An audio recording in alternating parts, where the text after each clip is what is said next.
मी अपक्ष लढणार, जिंकूनही येणार. सुरेखा पाटील.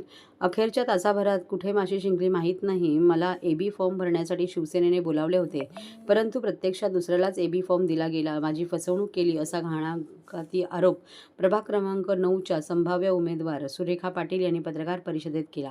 कळव्यातील माझे सहकारी नगरसेवक शिवसेनेत प्रवेश घेताना शिवसेना मुख्य नेत्यांना म्हणाले होते, सुरेखा पाटील यांना उमेदवारी देणार असाल तर आम्ही पक्षप्रवेश करतो.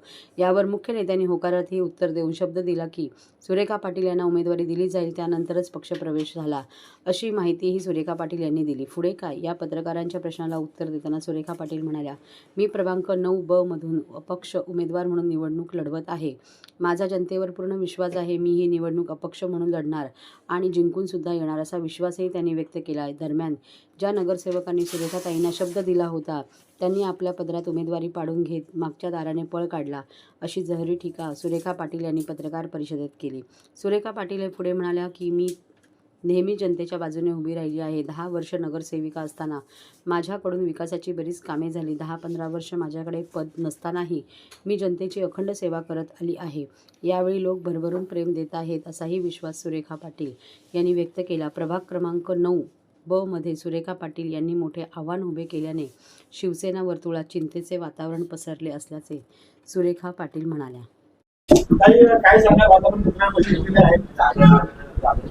आजची पत्रकार परिषद घेण्याचा उद्देश की मला शिवसेनेतून तिकीट मिळणार होतं, पण ते तिकीट नाकारलं गेलं.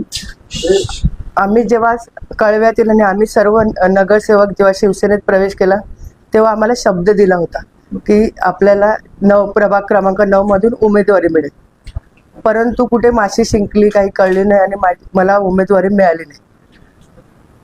आम्ही कळव्यातून जेव्हा सगळे नगरसेवक केले तेव्हा सगळ्यांनी सांगितलं की जर सुरेखाताईंना तिकीट देत असेल तरच आम्ही येतो, आणि त्यांनी आता तिकीट सर्वांनीच घेतली, पण मला काही तिकीट मिळाले नाही.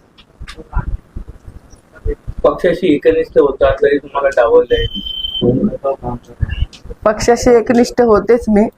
या आधी मी राष्ट्रवादीत होती, तेव्हाही राष्ट्रवादीमध्ये पक्षाशी एकनिष्ठ होती, परंतु कळव्यातील सगळ्याच नगरसेवकांनी आणि जनतेची इच्छा होती की शिवसेनेमध्ये प्रवेश सत्ता आहे, जर प्रवेश केला तर आपली जी कामं आहेत जनतेची ती होतील, आणि हा जनतेचा विचार करूनच मी त्या पक्षामध्ये कळव्यातील सगळ्या आमच्या सहकाऱ्यांबरोबर केली.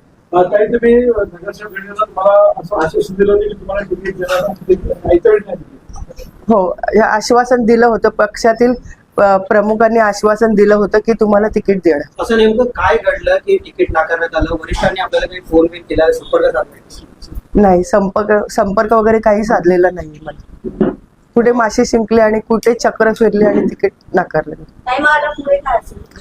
पुढे मी प्रभाग क्रमांक 9 मधून अपक्ष म्हणून उमेदवारी घेणार आणि मी जिंकणार.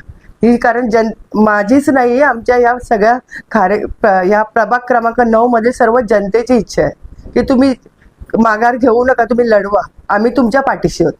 अशी काय नाराजी होती जेव्हा राष्ट्रवादीमध्ये होता, तुम्ही शिवसेनेत प्रवेश केला तेव्हा नेमकी काय नाराजी होती, का तुम्हाला शिवसेनेमध्ये यावंसं वाटतं? नाराजी वगैरे काही नव्हती, फक्त आम्हाला जनतेची कामं करायची होती, कारण सत्ता आहे म्हणून सत्तेमध्ये कामं होतील, आणि कळव्याच्या जे संपूर्ण आमचे सहकारी होते त्यांच्या बरोबर आम्ही प्रवेश केला.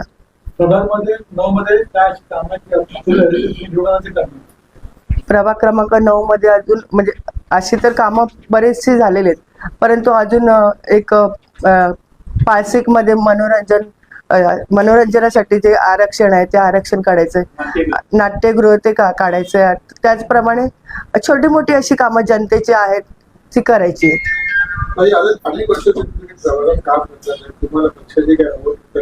तुम्हाला लोकांचा प्रतिसाद मोठ्या प्रमाणात भेटतोय, तुमच्या विजय निश्चित आहे.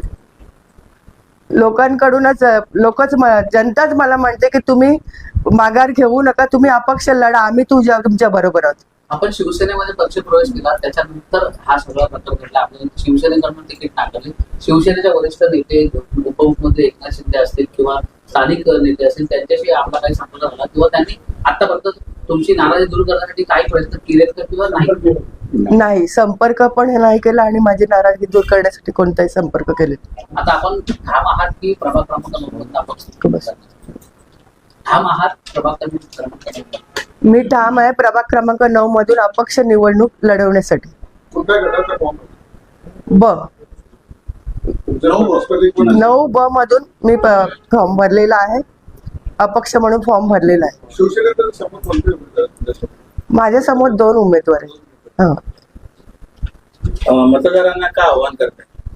मतदारांना आवाहन करेन की मी तुमच्यासाठी दिवस रात्र काम करते. मी ह्यापूर्वी नगरसेविका होती तेव्हाही काम केलेलं आहे आणि 3 वर्ष मी जेव्हा नगरसेविका नव्हती तरीही काम करत होते. सर